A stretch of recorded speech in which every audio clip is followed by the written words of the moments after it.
This is a panel about Drupal and open source, and about how contributions kind of happen back and forth, and about how they affect each other. And we were going to kind of do this very informally. So if you guys wanted to come up a little bit so we don't yell, since we don't have a mic, maybe that would be nice. But other than that, we'll also try and maybe ask for a little bit of participation. Maybe make this more of a fireside chat than a talking and you guys listen. But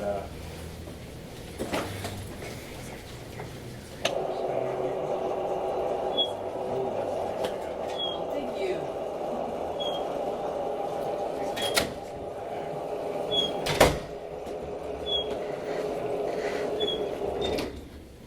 So I guess this talk started a little bit when Stephen and I, our company Babomo gives Stephen some time to do Drupal contributions, which is kind of rare nowadays. It used to be more common a little bit, but that's kind of what kicked off our back and forth. How does one kind of affect the other? So I wanted to go around and have everyone do some intros real quick. So start, Stephen. Stephen Musgrave, Drupal developer at Babomo. Been doing Drupal since it's Drupal 7 for about 10 years, so not super long, but pretty active in the community, and yeah, looking forward to this conversation. Yep, and my name's Dan. I'm an engineering manager at Babomo, and I started with Drupal. The very first experience was doing 6 to 7 migrations. What's your last name, Dan? Oh, Narkevich. Keep forgetting that. I always leave that out because it's nonsense. I'm ednark online and everything, but. Good afternoon. My name is Jessica Deary. I am a federal employee at the FDIC. I've been there for about 1.5 years. Before that, I was with the Environmental Protection Agency for about 12 or 13 years. Started my Drupal experience at the EPA when I first started there, and have, and formally, up until I took this new job, which has kept me super busy, was a big volunteer supporter of Drupal for Gov and helping to put together this conference in previous years. So I've been invested in the community in a variety of ways. My role at the FDIC is a little bit a mixture of everything. I'm kind of like technical architect.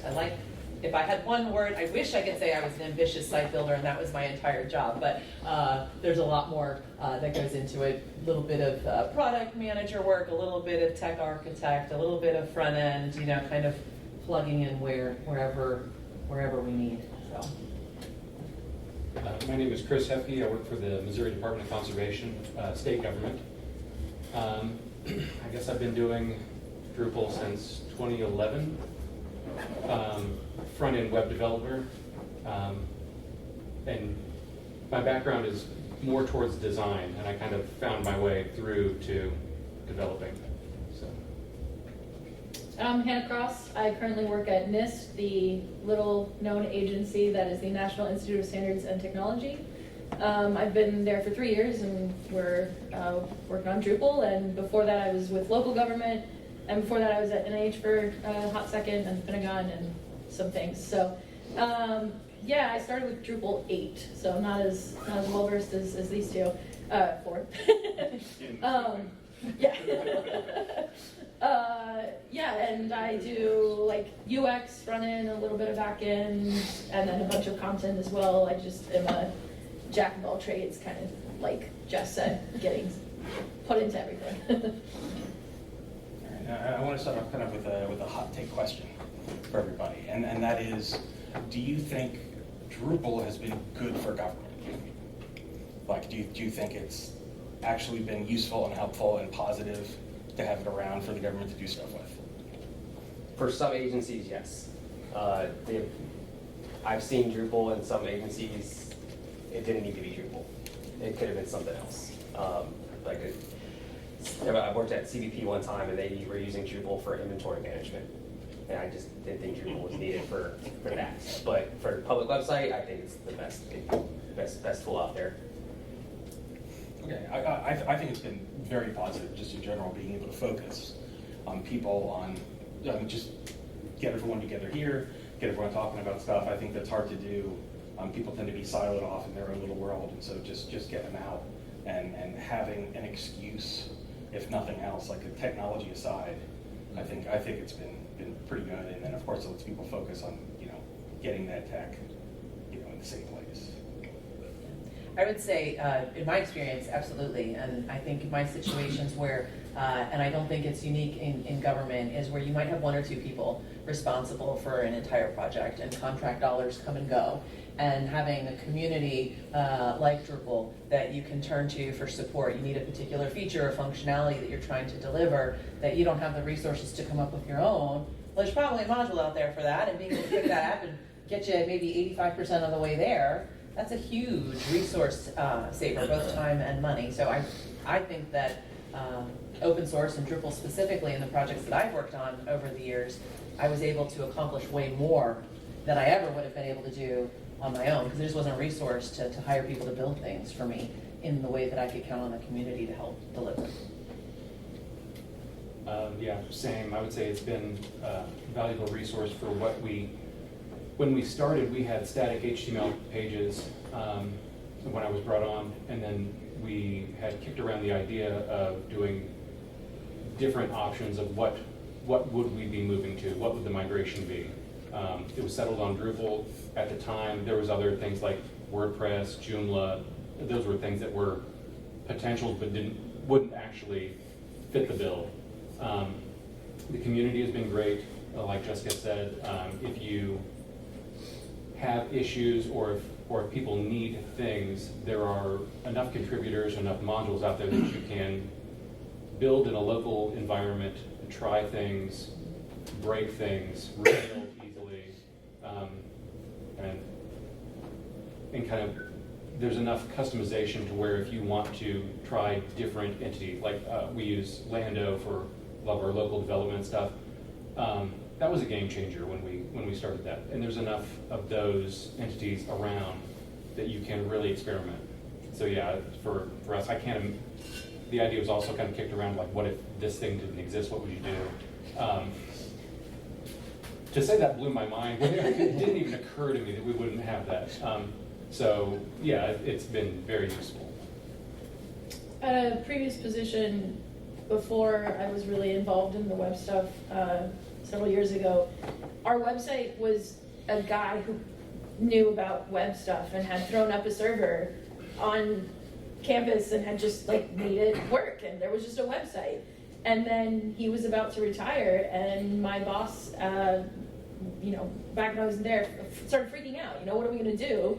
This is literally, I don't remember his name, but Sample, it was like his proprietary thing. So then they moved over to Drupal, which just offers so much more longevity, and people, you don't have to know all of the backend stuff. You don't have to rebuild everything, like was already mentioned. Most of it's already there. So you could spin it up and then leave it with a site builder, and it would be fine. And you could still have that process without freaking out that your entire knowledge base is walking out the door. So Drupal has been immensely positive in that way, and my entire experience with it has been just wonderful. And I just continue to hear people, I just heard it in the cafeteria downstairs, somebody saw my badge and was like, oh, we're moving over to Drupal. And I'm just constantly hearing that recently, is like people are leaving the proprietary thing that they were using that's not working out for them, that's not, continuously maintained in the way that Drupal is, or it's getting too costly, or it just doesn't make sense for them anymore, and people are coming back over to Drupal. So I just think it's going to continue to be immensely positive. All right, and now I wanted to piggyback on one of the things you said and talk about the longevity of Drupal a little bit, and like the sustainability of Drupal, and how what are your general opinions of how sustainable Drupal's going to be in the future? Starting with just sticking with me again, or are we going on the line again? Okay. So whoever has something interesting to say, and if not, I'll start off. It's interesting. Sure. I do think it'll. Because you were talking about, okay, we had this technology, and then that guy left, and then he essentially took the knowledge and the technology with. Right. That rolls into what we're saying kind of about community and pitching that, but I think there's been, at least I've heard some discussions about single directory components, and about some of the AI stuff coming in and everything, and about there being a lot of interest in making sure Drupal stays modern and up to date and sustainable for the longer term, so that it's useful and available to any, as an open source project, people aren't including the government that wants to use it. And I don't know if you guys think that's true. Does it feel like that? For me, yeah. Yeah. I don't know if I'm being optimistic, but it just feels like all the things that, like, there has been such a push, I think, recently to get Drupal back into the, not the colloquial, but like the zeitgeist, if you will. The big push for AI and the CMS and the recipes and all these things that are trying to make it easier, like Drupal 7 was for folks to just kind of spin up. So I think that's definitely helping, and DrupalCon earlier this year, was just amazing to see all the different new features that people are creating with the AI and the CMS, and you can just do things on the front end that will allow people to continue to use Drupal. Again, with you don't have to always have all that knowledge, and especially now as budgets are changing and things are reshaping, some people have already been cut, some people will be cut, and so it's good that Drupal will continue to be sustainable for folks who maybe don't have all of the knowledge required to do, spin it up on your own server. And I think the community and the association and everything involved with Drupal is really pushing right now to continue to make it be well-known and sustainable. And it's been around since 2001 in various forms, and it's 2025, so I feel confident that Drupal is going to continue to thrive, and I think, I feel like I've noticed a trend toward open source. Even with AI, there's a lot of at least semi or fully open source AI systems out there that people are really pushing for, the large language models and stuff. So I think there is a trend toward open source and people kind of getting fed up with proprietary services that are,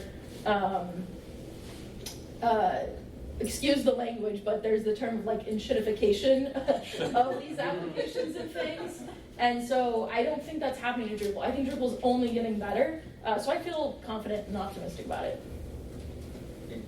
Gonna sound like a negative person over here. I think it is going to be up to the community to make sure that Drupal does continue, because from a number standpoint, the community is getting smaller. Every year it gets smaller. DrupalCons are a little bit less. I don't think we're up to pre-COVID numbers.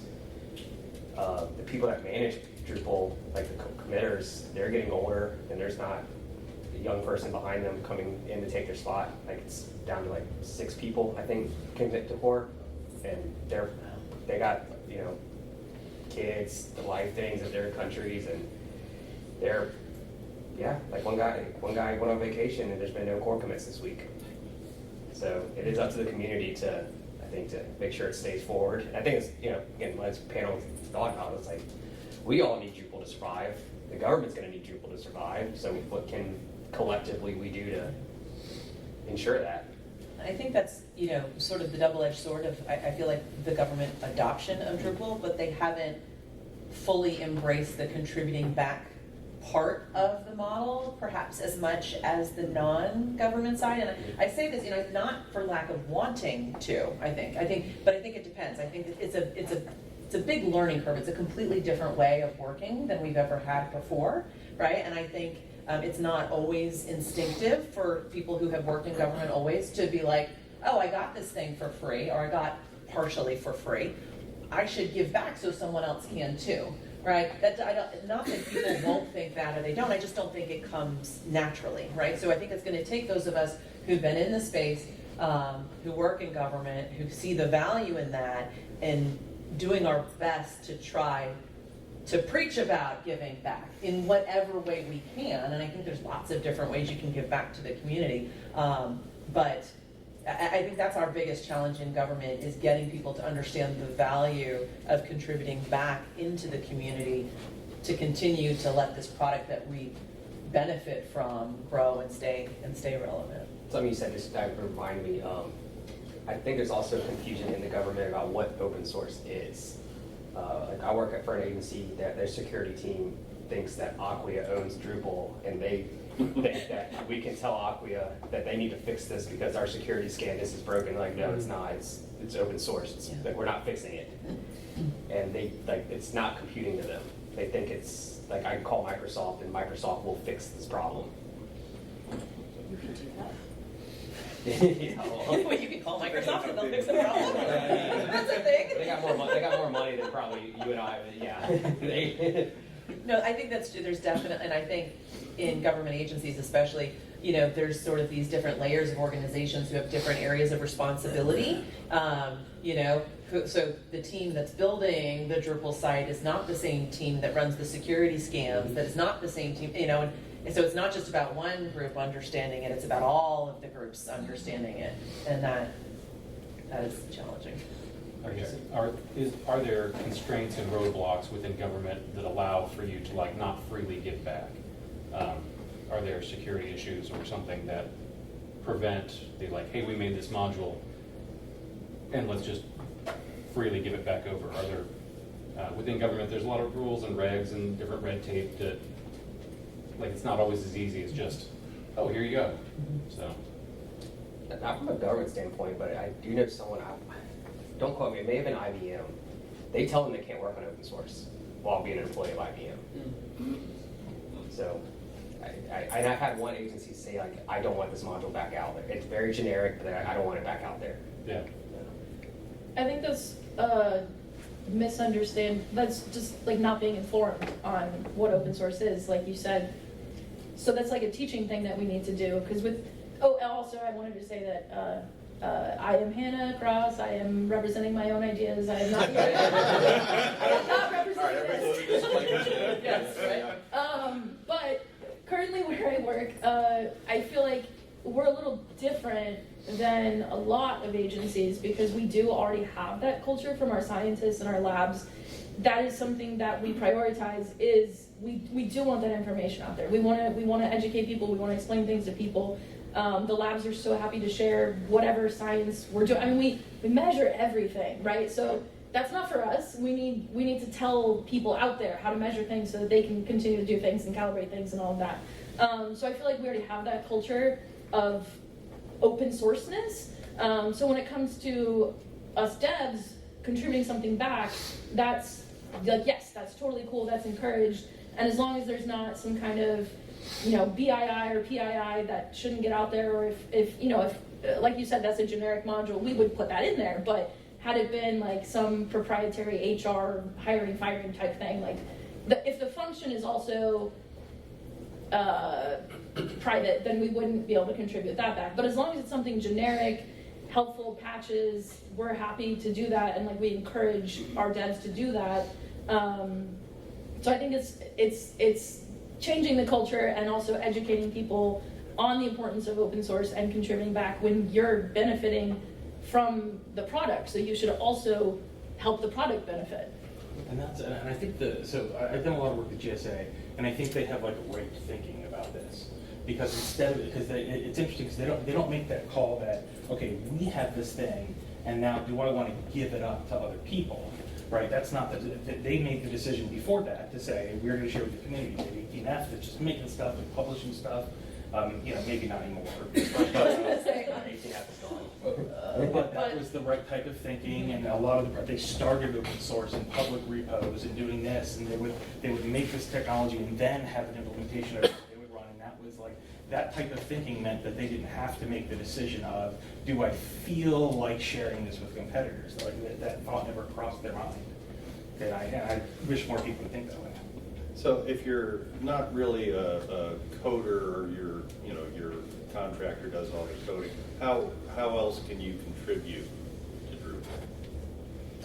Well, I feel like that's where I started, right? I came in brand new to Drupal, watched a lot of videos, read a lot of online posts, went to conferences, right? And started to learn the technical. But in between, I remember my first DrupalCon was in Austin, and I spent time going around and talking to people, and I was just sort of blown away by I can sit down and ask a question about how to do something, and somebody will show me how, and then they'll point me to them. They might even help me actually build it right while we're sitting right here, right? And I was like, this is amazing, right? And so what I did that first time, I went and I sat at the documentation table, and I helped test issues because I didn't know what the heck I was doing, and those are the perfect people to be your testers, right? Yes. And nobody wants to do documentation, right? So, I felt like I could do that a little bit, and then I started by just helping with helping organize events like this one, which wasn't nearly this when we all started, right? It was like 50 people in a room, and it grew to this because we felt it was important. So I think there's lots of ways that you can give back that aren't technical, and I think that can be a blocker for some people. They're like, oh, I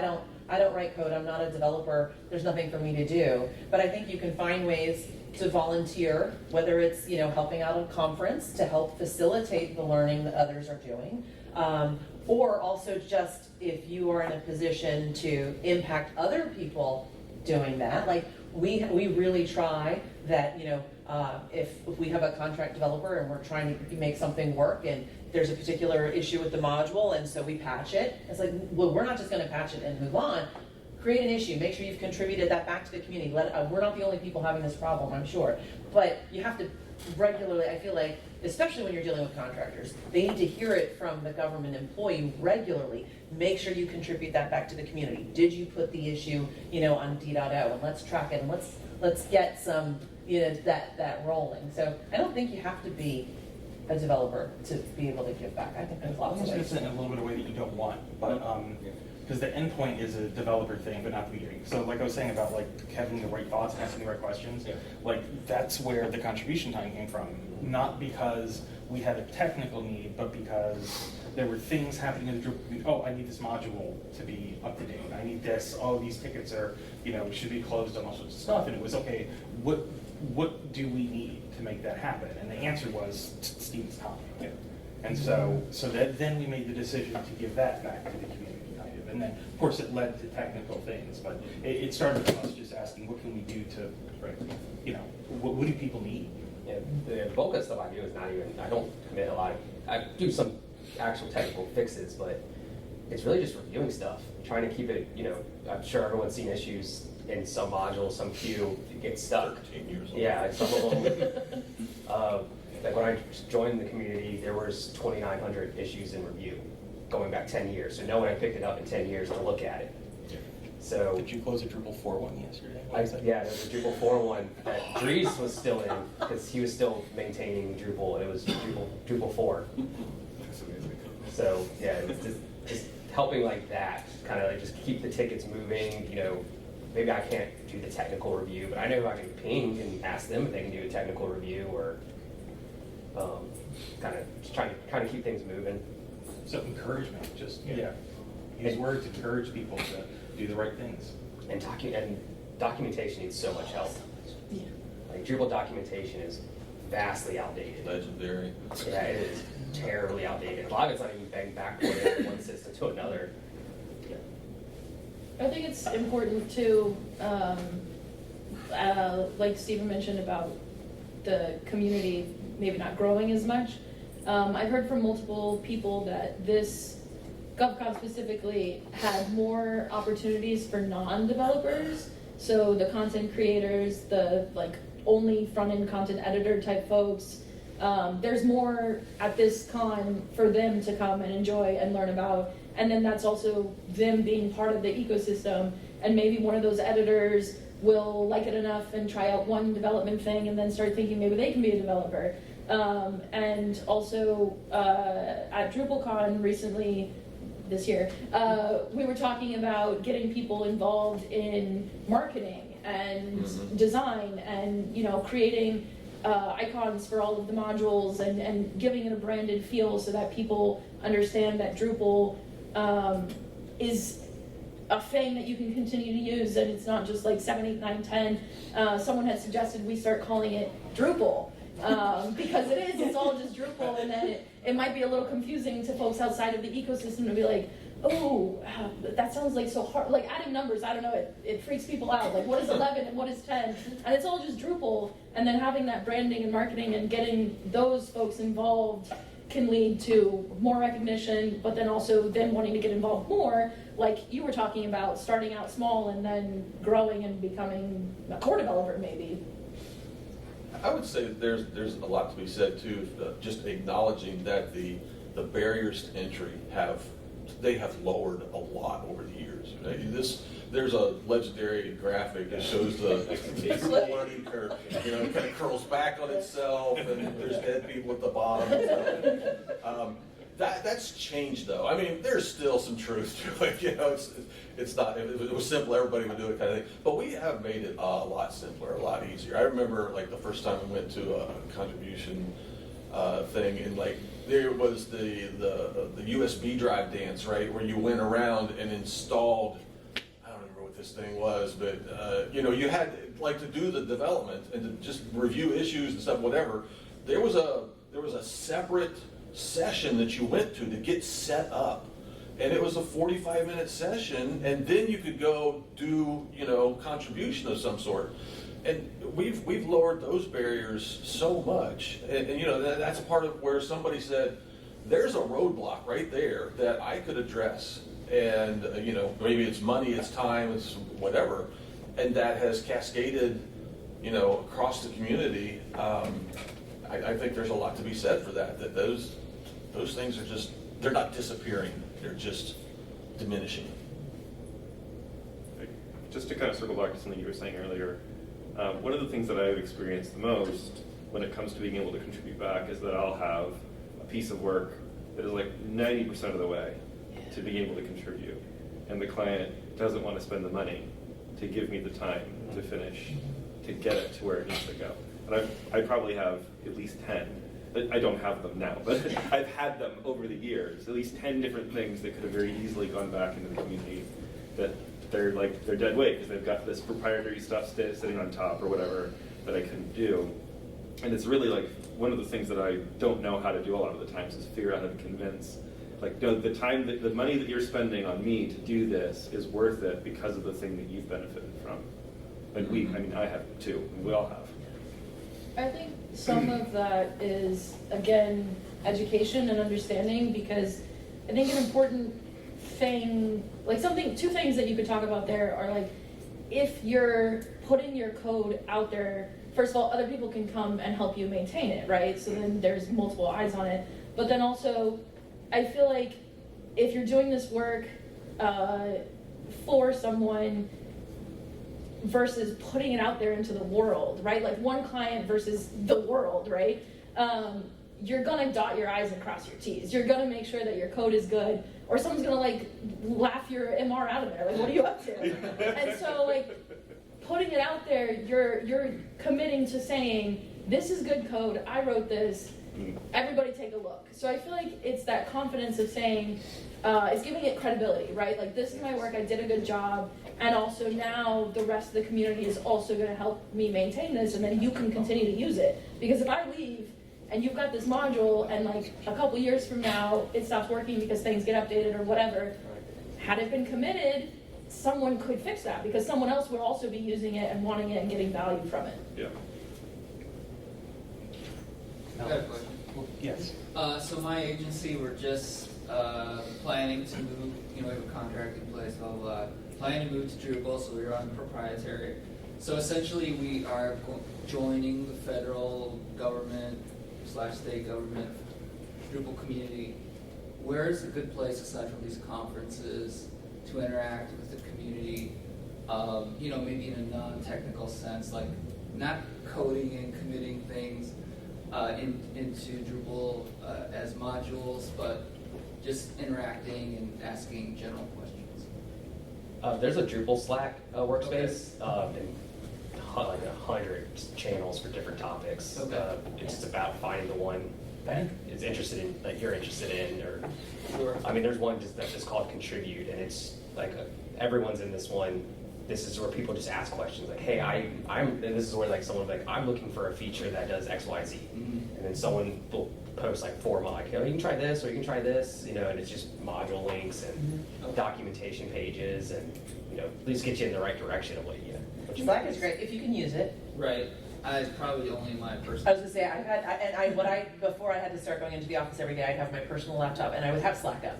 Yeah. And I would be on my work laptop, and so and doing some of that, Right. So, but it's still good to remember that even if you can't use it while you're in the office, right? It's still a great resource to remember. I'll still pick stuff up on my phone.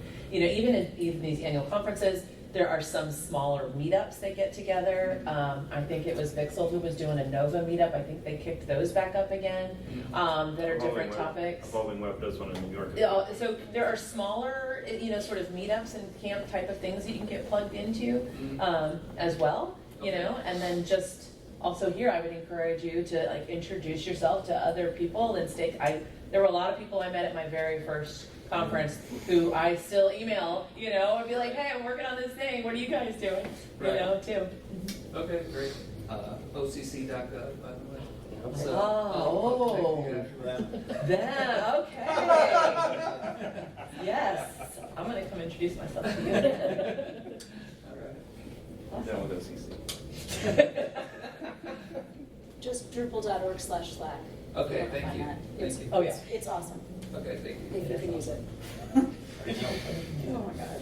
Let's talk, because you brought up this question, what would happen if Drupal disappeared?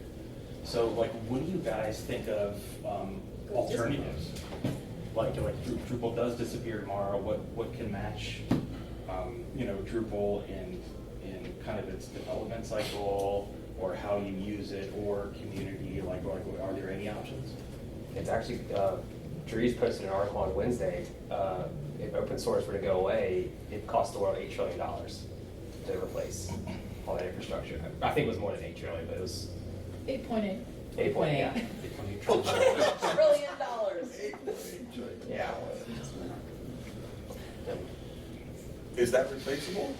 Doesn't that kind of answer the question? Well, it kind of makes it about money, I guess. If you want to think about it that way, I think, and this is kind of same topic, but maybe a slightly different method of talking about it.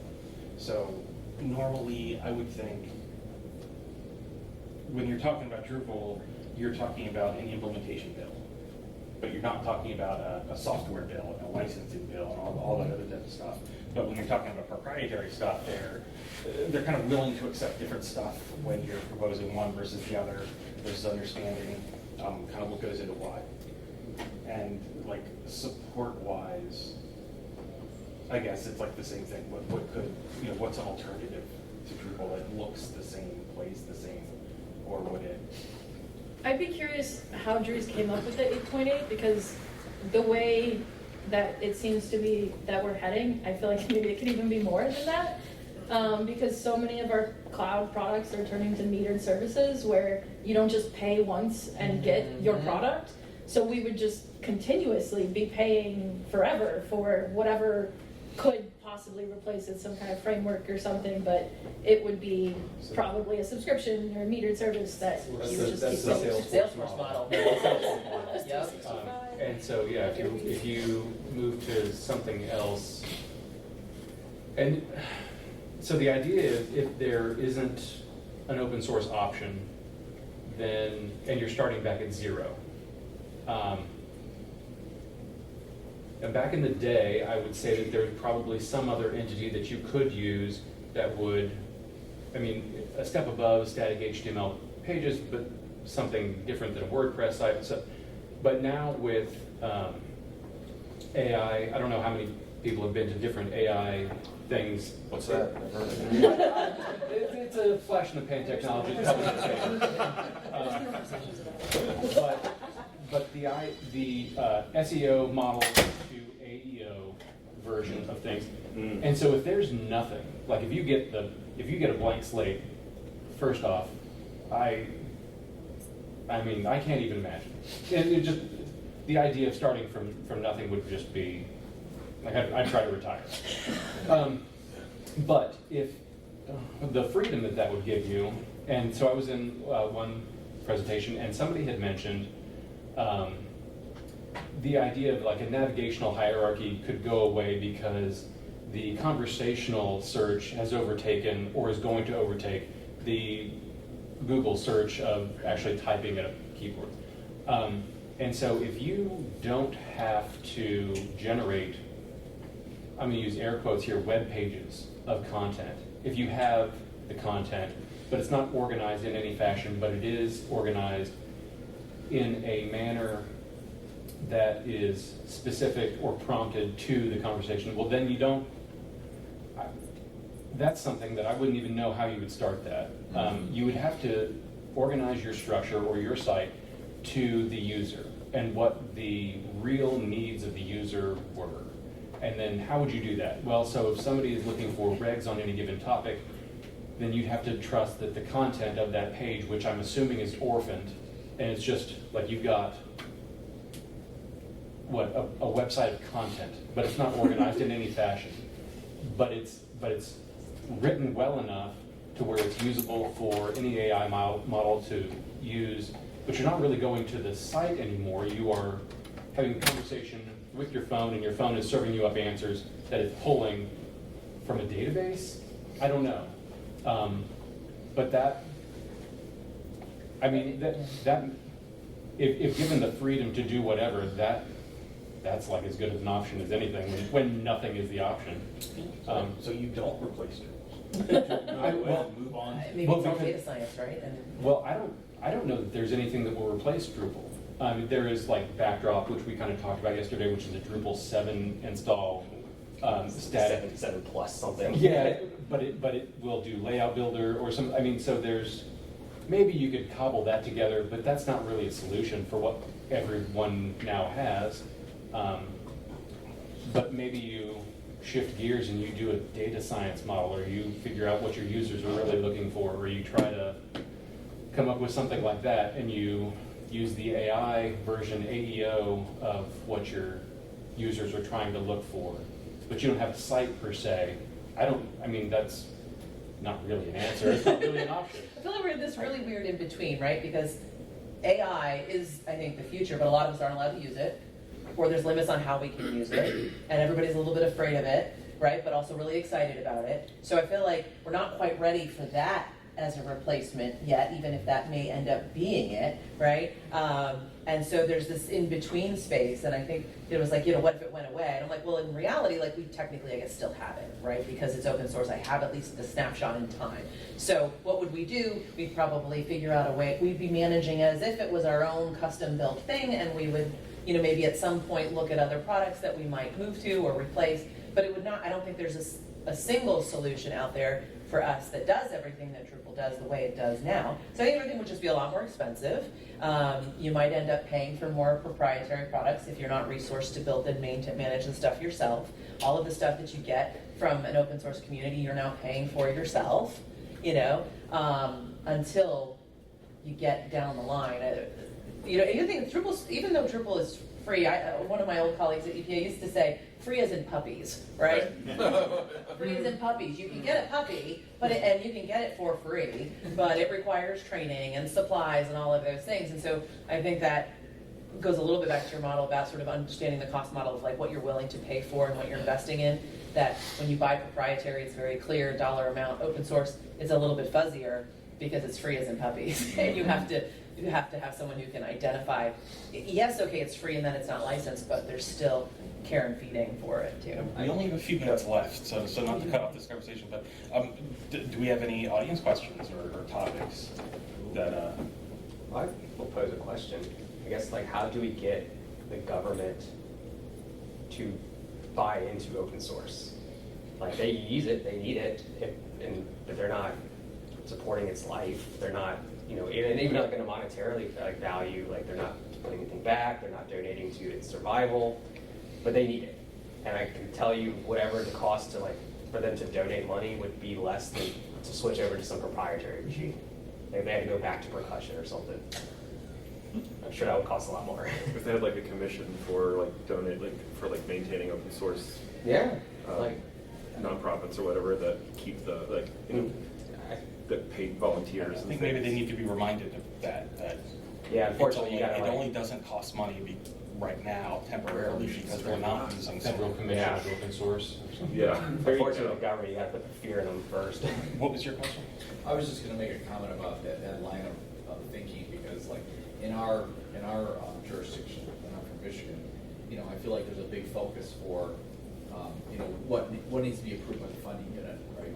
Mm-hmm. And these big projects go before the funding unit, and this idea that it's open source, so there is no licensing, so it's not even on the radar. There's nothing for them to approve. There's no contract. I'm not asking for them to grant funding money. So well, like you said, there are other costs, but they're not making that connection. So, yeah, I've got a hosting contract. Yeah, I've got a web partner contract. But I think it's on us as the IT community, developer community, to, you know, using the word evangelize, to bring that up and say, you know what, we're moving a lot to the cloud, we're using a lot of SaaS services, but it doesn't have to be the proprietary model. A lot of other people in our county jurisdictions, it's all some proprietary model where we're paying these exorbitant license costs, and it's just like we keep repeating this process of people are not fully satisfied. So yeah, I think we should be thinking about open sourcing more as a end user group. You know, somebody who is, you know, ultimately using these tools to complete a mission, complete a goal for the organization, and then trying to realize that, yeah, I mean, it does, like to your point about like your group maybe makes a commitment to say, yeah, I'm going to let you go work on something, you know, 20% of your hours for research, development, contribution back to the community, and then also just, you know, working through your leadership stakeholders to communicate that, hey, open source has a place, it's very valuable, but like you said, nothing comes for free, and we can't just take all the benefit and not give back anything. Perfect world, I would love to see the government just, you know, cut a check every year and the part of the budget go towards it. Like not just Drupal, just open source. Yeah. I mean, how many libraries have we seen go defunct? Like, didn't jQuery die for a little bit and then come back? Gulp was dead for a little bit and then it came back. Gulp. I think there are some models with that, but Germany has a sovereign tech fund. Europe's not farther ahead in government recognizing, creating a fund that they can give out neutrally. You know, they're not advancing one open source product over another. They're doing that. The other thing I think government can do is to select contractor, if they're bidding out, select contractors, and have part of the criteria, does that contract contribute back to the software that they're servicing? And so make that part of the criteria, but that's an indirect way to make sure that the government dollars are going back to the source. They have to be willing to pay for that though. So things are low bid. It always circles back. You know what I mean? That's all, I don't mean to Things be that's not getting negative, value it's from just, directly. it's just Like- that it's, if they have to pick a low bid, so they're demanding that a company do something that you're not gonna pay them for, and that's just, I think your point might be that you say not directly. Yeah. They are getting value from it, but they're getting it in a way Not they don't from the thing understand. you're asking for. This So is the who's- thing. You're asking for them to get, you're asking for them to contribute. Okay, let's call that a half hour of developer time.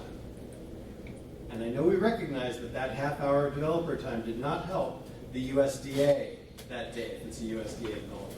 So where did the money come from? Taxpayer dollars. Taxpayer dollars just went to not help the USDA in that half hour. I'm here, so I'm clearly not on their side. I came here on my own. People So, need to hear Everyone's everyone's not even understanding NDA what when does we all leave that. here. but we need to solve for that. We need to solve for it, and that's not done. But I would tell you this. Gov.uk ain't on Drupal. So we can survive if things happen a different way. Parts of State Department aren't on Drupal. They're doing just fine too. I like this place, I like these people, I like the culture. But if it were to die tomorrow, we would still have websites. I think one of the issues you were saying, they can't, you have, what was it like? Now, really quick, our time Yeah, is up, sorry. but we have Sorry. announcements. So there's nothing going on, so I don't mind. There is the hanging out. raffle. That is part of the announcements, include the raffle. I mean, there's some good stuff there. I'm just saying, I mean, you know. If you gotta go, We you got gotta it. We got a good donation from Aquia to fund the raffle, and I appreciate that, so definitely. What was your? Hey, how you doing? Remember me, Boaz? All right, so I'm with GSA. So there is no government, okay? No, really, there is. There's a lot of agencies. Yeah. What I'm taking away from it, and to the gentleman's point, exactly that. And the current atmosphere is very much transactional and spending half an hour of taxpayer dollars. So that's just a reality. What I'm taking from it is I'm going to encourage my developers to remind them to give back.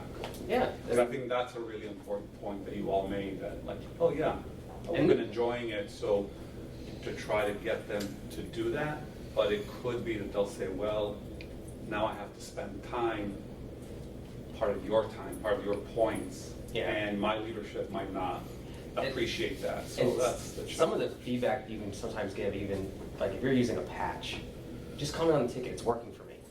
Like, that helps move it forward. Hey, it didn't work for me when I was editing in CK Editor. Like, let someone know, like, there is an issue with this. Because I go to a ticket and I look at the comments and say, like, which one was working for people, which one stopped working for people. Are you talking about continued time giving back? Like if you had a module you made, having them have to go back in and maintain it? So I'm not a developer, so I work with folks and other folks, right? And if I say, okay, now, wow, this is really great, what you got something and you enhanced it, give back. And it says, okay, I'm gonna now, is it okay if I go spend 2 hours instead of doing something else? I might think it's okay, because I think it's worth, I'm with all of you, but a lot of people I work with will be like, what that guy said. And there's someone kind of mentioned The here. argument too is, it's 30 minutes that you're contributing back to open source that anyone in the U.S. public can use. Sorry, anyone in the world, which is a Right, whole right. different argument. Right, but the argument Just to is be 30 super minutes clear. to- I don't know how many people are reading the room. Use open source software, so you're still benefiting the U.S. public when you're doing it with U.S. taxpayer dollars. Yeah, which I get it, but if you work in contracting, that's not an argument. I hear it, I'm here, remember again, I'm here. Right, no, I on the know. other side. But I'm just saying that my would be personal my solution for it has been to, early on in the contracting process, slip a line in that says, and you will be contributing this stuff. So when someone tries to argue with you later, you got a signed contract.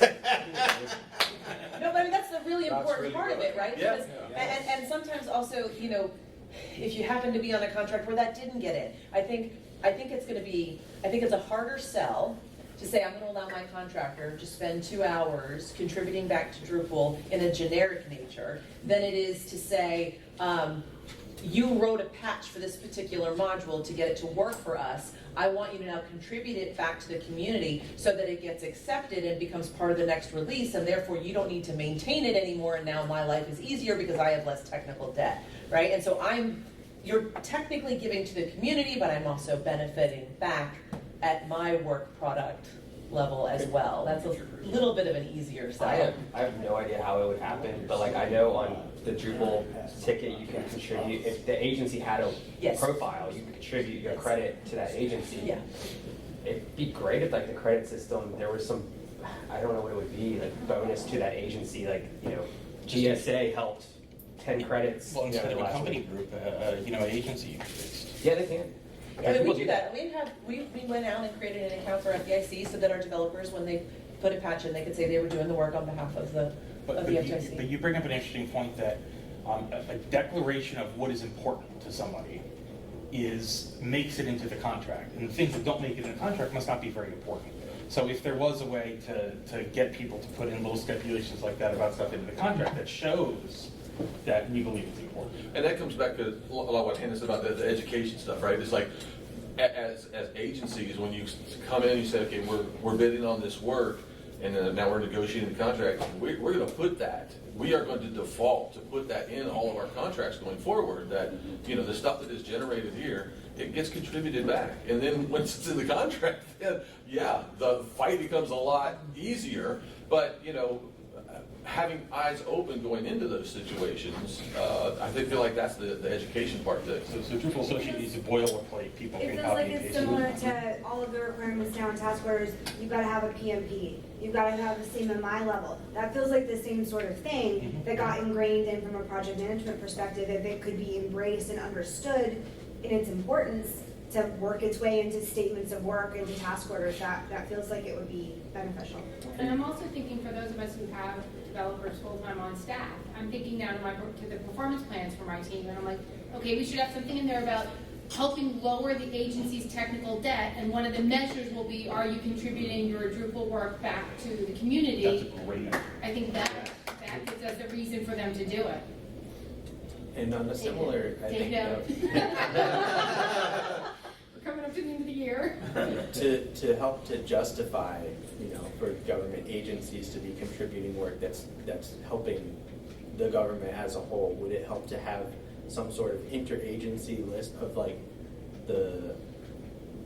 if a bunch of agencies are all using the same few modules and having similar problems with those modules, to have some place that they kind of communicate across agencies, like this would benefit all these things now. We can have whole another hour talking about how That is what this started as. agencies don't talk What about this their is now agencies. started with about 15 to 20 people, just like that, having those conversations. And what we found out was there was a lot more than 15 or 20 people that wanted to have those conversations. And now this conference is hundreds and hundreds of people, right? So, so what we kind of outgrew what that smaller group gave you with those connections. But yeah, I think it's crazy, like from a tax perspective, right? If you're spending taxpayer dollars and we're all building the same thing, the American taxpayer is paying 50 times over for that same little thing to be built, right? I don't think it's a tough argument to make. It's just really hard to do, you know? So there's these little communities that popped up. They're still very And there's no organic. like measurement to it, but like putting something out on Drupal and getting the community involved, like that's, I don't say free labor, but someone made the module better. I didn't have to do it. I didn't have, someone else did it. Like, I'm going to stand up to signify that this is well, over. someone- But feel free to come and talk.